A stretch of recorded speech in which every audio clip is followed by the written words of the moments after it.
I'm Amy, thank you for tuning in. I've been really enjoying taking part in the Point Horror Book Club every month, and I've been trying desperately to rebuild my Point Horror collection. So I thought in this video I would share what I've collected so far and share some of my favourite titles with you. So if you're already a Point Horror fan, you might pick up some tips, and if you've been thinking about getting into Point Horror, these will be a really good place to start. So the first book I'd like to talk about is The Hitchhiker, which we've recently read with the Point Horror Book Club. This one's by R.L.Stine. Now, anybody who's not aware, just a quick refresher of what the Point Horror books are. They're a series of horror titles that came out in, I think they were all in the 90's, in the UK and in the United States. There were slightly different editions, and some titles I think that only came out in one country or the other. But R.L.Stine was one of the main authors that was used, and there were quite a few others like Richie Tankersley Cusick, Diana Ho, and others like that. So each of the authors I felt had a particular style, and R.L.Stine was probably one of my favourites in the 90's. When I've revisited his books since, I think some of my opinions have changed very slightly, but this one is still a favourite. It is about a girl and her friend who pick up a hitchhiker, and a trail of dead bodies ensues, and the girls begin to suspect that this hitchhiker is involved. I really liked this one because it was one that I couldn't really remember having read before, even though I recognised that pretty cool cover. So I liked trying to figure out what was happening, and it has one of the most outlandish, ridiculous endings of a Point Horror book that I can remember. That's one of the things I really like about Point Horror. There's a real feel of nostalgia when I'm reading them, but they're just really fun. Like, some of the scenes are very silly and dramatic, and this one in particular has quite a gruesome ending that I really enjoyed. So it's probably one of my favourite Point Horrors that I can remember, and certainly it's one that I've read in the 90's, read recently, and enjoyed just as much. One I haven't read since the 90's is Funhouse by Diana Ho, and I've chosen this one, I can't remember whether I like it that much or not, but just to show the breadth of what you can get when you're reading Point Horror books. So you can go from books like The Hitchhiker, which has that more sort of 90's slasher movie feel. There's all kinds of different settings, so if there's something that you find particularly scary, like clowns or circuses, or a subject that you want to delve into like vampires, there's usually something for everyone with Point Horror. So this one, I'm going to read the blurb just because I can't remember it. The boardwalk is the focal point in the lives of the teenagers of Santa Luisa. When the Devil's Elbow roller coaster flies off its rails, everyone thinks it was a terrible accident. So no one believes Tess when she says she saw someone tampering with the track. But one person knows that Tess is telling the truth. That person is playing a deadly game and Tess is in the way. When another accident occurs in the funhouse, Tess knows she was the intended victim. But who is doing all of this, and why? Tess is just beginning to realise that the funhouse can scare you to death. So maybe not circuses, actually. It's more of a like creepy boardwalk. I think that sounds really fun. I'm actually tempted to reread it soon, having read that. So hopefully that gives you another flavour of what Point Horror books are like. One I do remember really liking in the 90's and haven't read since is The Mall by Richie Tankersley Cusick, and I'm going to read you the blurb because, like I said, it's been a while. Trish loves her job at the mall until the day a weird customer comes into her shop. Then the creepy phone call stopped, and Trish realises that someone is watching her every move. What does he want, and what is the mall's terrible secret? If Trish finds out, will she have to stay there forever?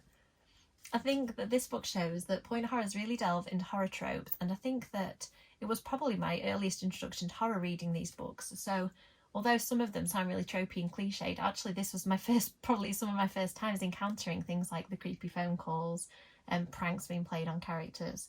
I think that Point Horrors, although they can be gruesome and scary in places, I think that they explore a lot of fun tropes, and they are usually quite a gentle introduction to horror. The next one I want to discuss is Trick or Treat. Now, I remember this tagline from the 90's, it's one of my favourites. Trick or treat, candy is dandy but murder is sweet. I wish I had a tagline like that for my books, honestly. Another Richie Tankersley Cusick one, so obviously there's a theme coming through here. I remember finding this one really fun and creepy. As you can see, there's sort of creepy house on the cover. And it says that Martha knew from the beginning there was something evil about the house. It was so cold and sinister. And it wasn't just the house that was giving her the creeps. Martha was sure someone was following her, watching her every move. Then the practical jokes begin. The scarecrow with the carving knife in its head, the fire, and worst of all, the phone calls. So you can see there are quite a few similarities between the point horror books, even from the couple I've chosen.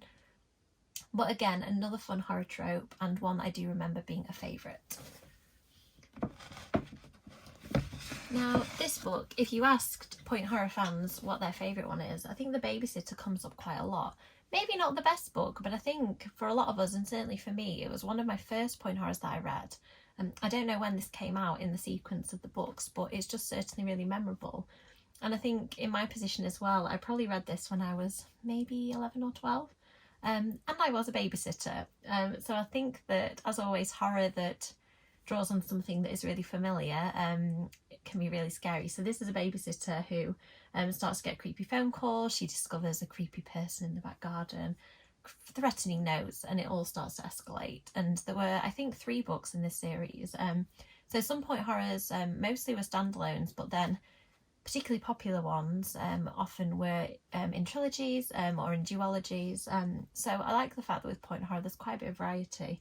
And also, I think in this case it's sort of, there's no paranormal or supernatural elements, but in some there are, and in some it's more of a psychological or horror or slasher feel. So another one that I have fond memories of reading. Next, I'm going to talk about the Yearbook. So the Yearbook is one I've read this year as part of Point Horror Book Club, and it was such a ride. I can't remember what I thought of this in the 90s. I imagine it maybe wouldn't have been my thing. So it's written by Peter Larangis. I don't think he wrote any other point horrors as far as I know. But this one, it has 2 timelines. So it has your main characters, and then it has another timeline happening, and you're not really sure who the people are or how it relates to the main plot. And basically, it's about somebody who has a morbid sense of humour that sabotages the yearbook and sabotages some of the students' photographs, and then his friends start disappearing, and he finds, the main character finds a dead body and realises that something sinister is going on. And again, another fun little poem which I'm going to read you. Pity, pity, Laura Chase, pretty hair and pretty face, isn't it a sorry fate she won't live to graduate? I think that says it all, really. I just liked this book because the twist caught me off guard. Generally these books are pretty twisty, but this one, I just had no idea what was going to happen, and all my theories end up being completely wrong, and I love that.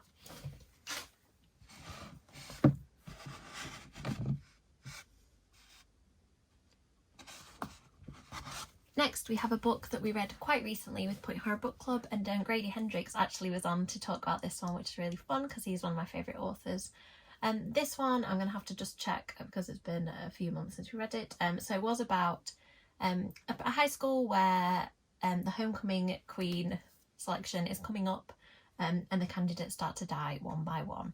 I like the fact that books like this, you can see a lot of commonalities with modern thrillers and horror titles. And I think authors like John Hall were doing it really well sort of 20 or 30 years ago, which I think is really interesting. This one's definitely fun, tropey. I like a sort of slasher whodunit, and this book does that really well.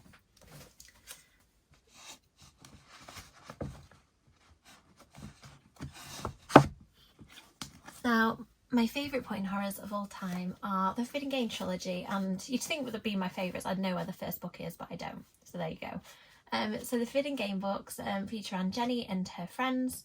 Jenny goes into a shop and buys a game from an absolutely beautiful boy in a white box, and she and her friends play it and are sucked into the game. And they have to face their fears and get to the end of the game in order to win. And it transpires, I'm not giving too much away, that the boy in the shop is involved. I really love these books because I think the paranormal romances that were really popular, things like Twilight, these books sort of have that feel as well, that kind of intense passion and a girl falling for somebody who is dangerous and completely wrong for her. I just think that they're really fun. And I think that, like, whenever you're reading 90s books, some elements might have not stood the test of time, but these are still really fun, really gripping. And actually there's scenes in some of them, I think particularly in the second one, there was a scene that I still find really frightening and disturbing.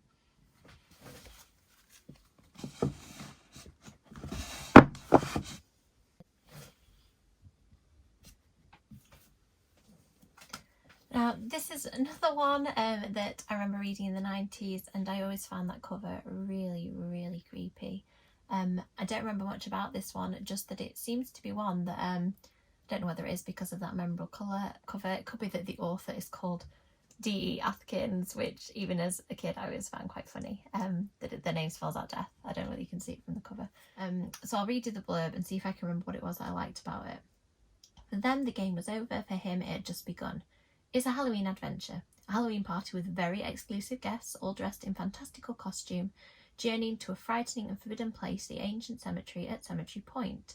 They play a game of hide and seek as midnight approaches, but before anyone knows what's happening, someone is killed. The game is over and the players can only suspect one another, unless there's an unknown player out there, someone who will never stop playing the game. Oh, I see why I would have liked that. It's got the sort of slasher movie feel. I've always been really interested in cemeteries, and I sometimes wonder whether Point Horror planted those early seeds of my current interest, so this one definitely sounds like a fun title to pick up soon. Another one I remember really liking was The Dead Game, and again this is one that's sort of a tropey, I know it did a summer sort of 90s slasher kind of feel. It says the game got out of control. No one was really supposed to get hurt. The Dead Game was just something that Linny, Ming and Jackson made up in their senior year to get back at all those people who really deserved it. The liars, the cheats and the bullies. To play the game, all they have to do is embarrass their chosen enemy in public. But things start to go horribly wrong. Their first hit ends up in hospital. Then someone dies. When the three friends decide to stop playing, the Dead Game just won't stop. Suddenly the rules have changed. How can they end the deadly game they've started? That one sounds really fun actually. I think I might put that up near the top.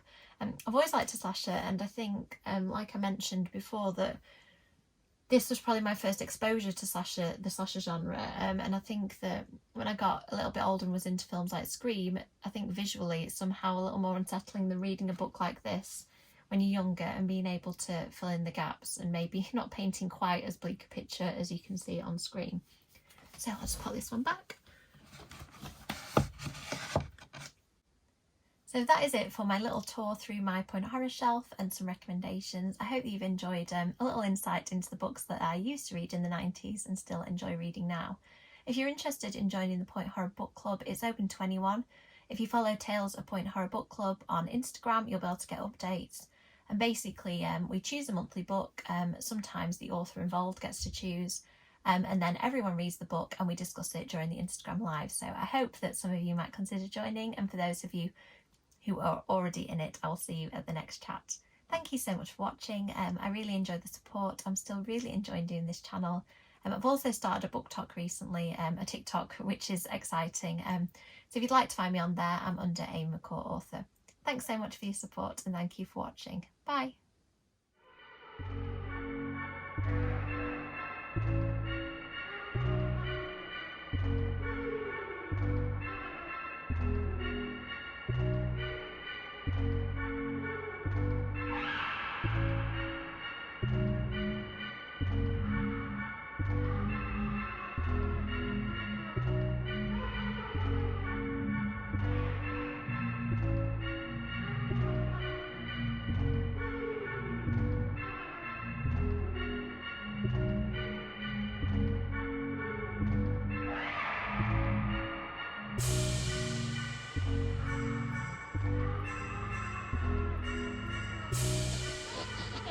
Undead.